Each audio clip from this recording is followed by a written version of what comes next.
Well, we were expecting rain, but not to the extent that it happened. The forecast said the most will be 2 millimeters to 4 millimeters, which means even if we lose overs, we may lose to the maximum of 6 overs a side. But once we lost 18 overs, it did affect our game plan or strategy, because all of a sudden I was left with only 3 overs from the spinners, from the fast bowlers. So it did affect our game plan to some extent, but as in cricket, and with the weather, it doesn't always go your way. But I think we need to execute better than what we did. And of course, we are not blaming the bowlers over here. I think still we need to bat first, bat well, because there was a time when a decent partnership was going on.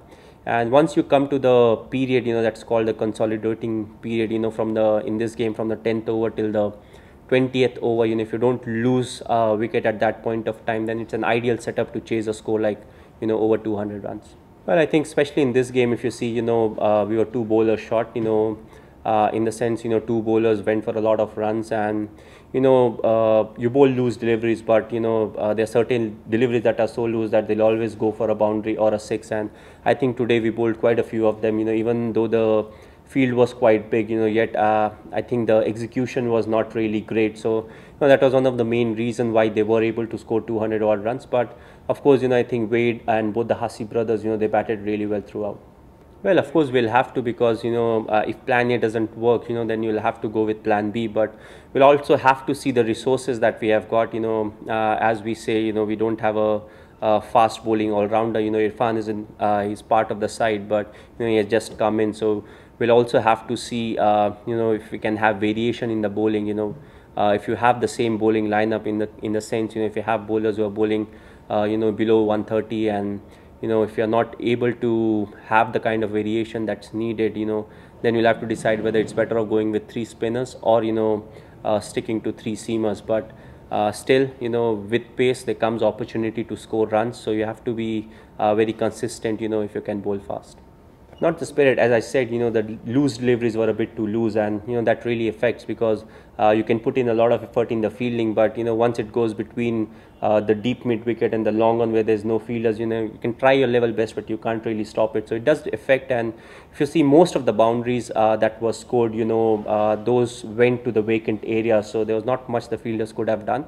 Of course, a few of the fielders, there was pressure from the batsmen, and in big fields that really happens. If you put the ball in the right area, you may be the best fielder in the world, but still, you can be taken upon, and more often than not, the batsman will get those doubles. So I think that was the reason. It was not like we fielded badly in this game. Well, it is, because if you see, if Jadeja doesn't bowl well, the stability of the side gets affected, because he's someone who can do that job, because we need a batsman to bat at number 7 also, not to forget.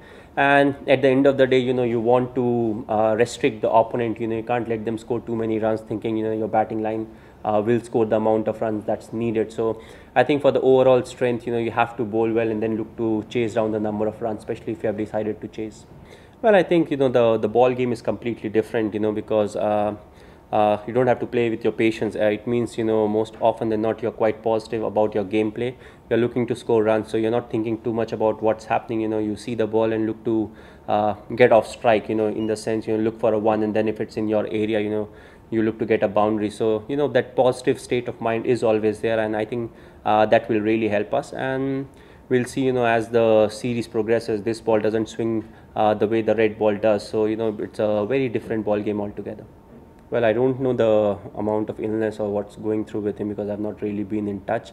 But if you talk about Yuvraj Singh and the kind of talent he is, he's a pleasure to have in the side. He's amongst the only few players, who have been really successful batting at number 6, starting their careers, and then climbing up to bat at a position at number 4. But it's good to have. He fields well. He's someone who can change the momentum of the game if needed. He can block the overs, and if needed, he can take the aggressive way also. And not to forget his bowling. You call him a pie chucker or anything, but still is very effective. So overall, he gives that stability to the side. But of course, he's not available at the point of time. No, it's not about target. First and foremost, the thing is, to get into the finals. It doesn't matter whether you are winning against Australia or you are winning against Sri Lanka. We need to win games and get into the finals, and then channelize that to what needs to be done. Because first and foremost, it's the finals. Every game is important. And what you also need to see is over the overall strength. So every loss is disappointing, but at the end of the day, you have to play good cricket, and then only you can win games.